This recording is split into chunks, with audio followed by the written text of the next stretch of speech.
we are back at it again for another episode that is exclusively for the youth. Kaya naman, halina dito, tara at tumutok dito lamang sa Schoolmates. Tara yung energy, bang iba?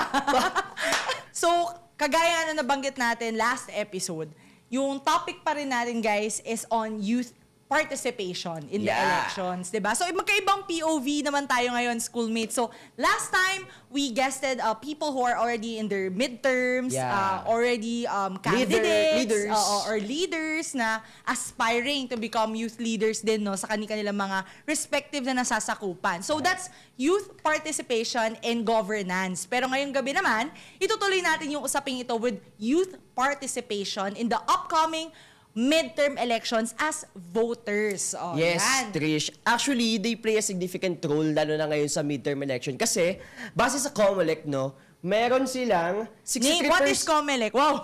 Wow! Joke lang. Meron 63% of Gen Zs and Millennials na bumubuo para sa mga voters ngayon. Kaya, sobrang importante ng bilang nila ngayong midterm elections. Correct. So, yung figure na 63%, medyo marami Malaki yun. More than malaki. 50%. So, parang kasing laki ng energy at empowerment na kinakailangan, no, ng mga kabataan ngayong election. So, syempre ngayon, dahil nga pinag-usapan natin energy, sana may energy na rin kayo na pag-usapan yung mga opinion ng mga voters. So, kung mapa first time, second time voter ka naman ngayon, no? So, makakasama nga natin today ang ating trio. Di ba yung color nila today is giving, Powerpuff Girls. Okay. Red, green. So, starting with our blossom, no, today. So, Ali, ang ating first-time voter. So, si Alyssa? Yes. Pero Ali ang kanyang nickname. Call her Ali. Wow! Hi, Ali. Kaya lang siya, guys, demure. Ganon.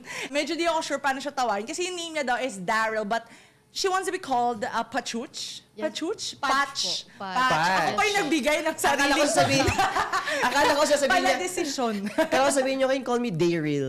Daryl. So, yun niya. So, si Patch, guys, second-time voter. Yes, correct? Second-time voter. At si John. Pero Edmar ang name niya, di ba? Edmar po. Pero how do you want to be called? Daniel. Iba. Edmar lang sa choices. Edmar na lang po. None of the above. Ay, yung gusto ko yung wala sa choices. So, Daniel, ang ating second-time voter din yun. Iba-iba kayo ng introduction, ha?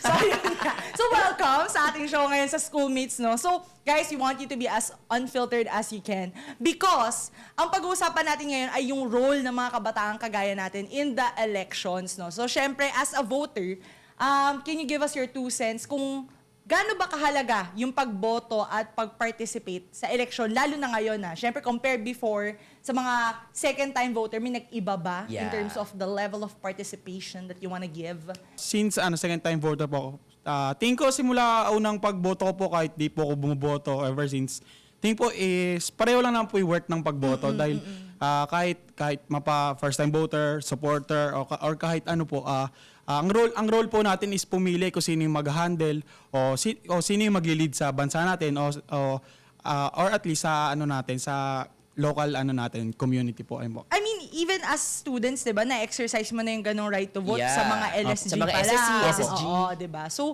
parang nafe-feel nyo ba yung mas may bigat yung boto nyo ngayon compared sa, kumbaga, kung school involvement base lang, ganun?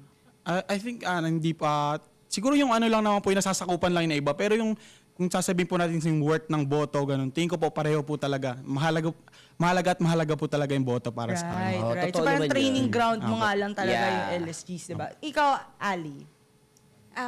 As a first-time voter po, syempre, kailangan ko pong tumingin sa mga background nila, yung mga plataforma nila, ganon. So, yun po yung pinaka-essential na dapat nating gawin as student or as a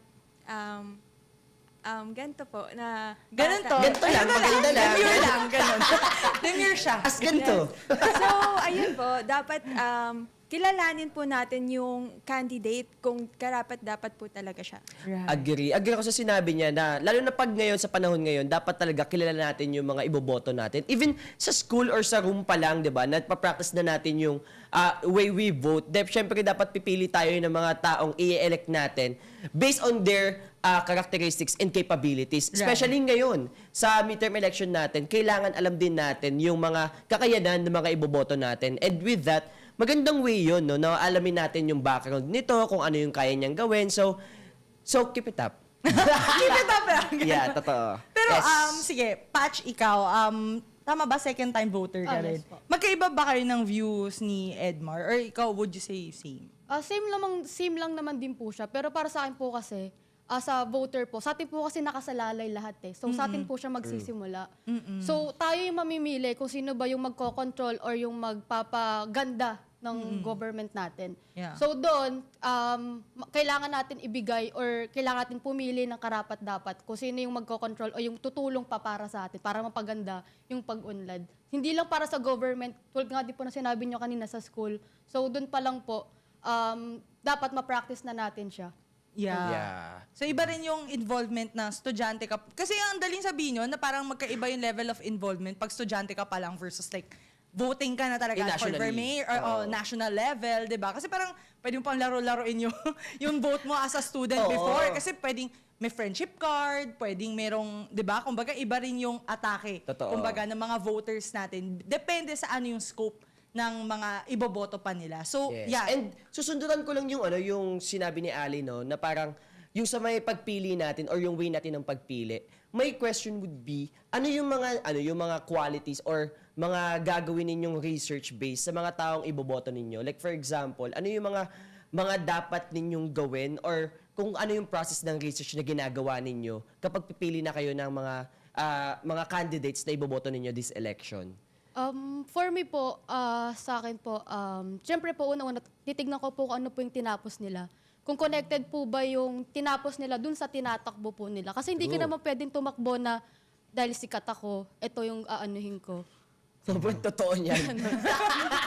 Real talk agad siya. Real talk Yun agad yung gusto siya. natin doon. Kasi Oo. totoo naman yun, very relevant yun, no? Na parang, kunwari kapag sikat kasi yung isang tao, especially sa panahon ngayon, yung feeling nila kapag sikat sila kasi, mas mataas kasi yung chance na mananalo kayo, no? Pero maganda yung sinabi niya na, sana fit yung natapos mo sa ina-applyan mo ngayon, di ba? Right. Okay yun.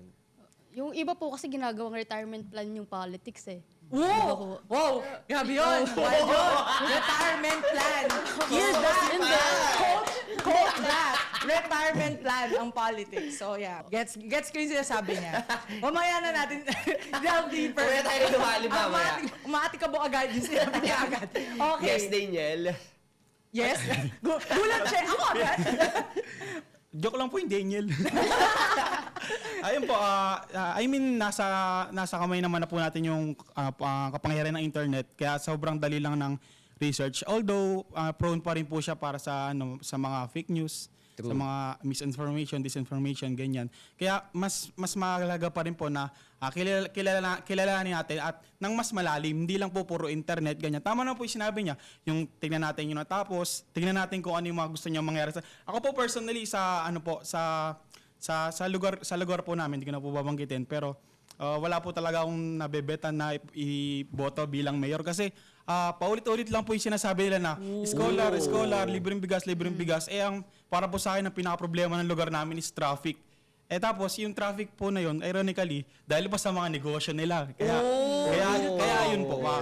Para po sa akin, ang gagawin ko po, mas malalim pa sa research, kundi kilalanin ng mas malalim at tukuyin kung sino talaga yung makakatulong. Hindi lang para sa akin, kundi para po sa mas nakarami po. That tea is so hot. Grabe. So, ang ganda nung sinabi niya na parang based din yun sa observation niya Yeah. as a part ng nasasakupan. Kasi madali na parang, basta kilala ko to or parang, close ako kay ganito, siya yung iboboto ko. Pero by identifying ano talaga yung root cause ng mga problema niyo sa lugar ninyo at sino yung merong nagmamatch Yeah. na platform or advocacy for it, pwede ka nang, based on that, doon ka pa makakapag-desisyon ka na agad, Totoo. di ba? And So, I love that. may additional lang din ako doon sa sinabi niya kasi 'di ba parang nahihirapan siyang pumili sa mga candidates na yun kasi Pwede ba yung none parang- of the above? Oo, kasi parang almost none of the above. Pero parang ang ano kasi doon, ang perspective ko kasi doon, pumili ka ng less evil.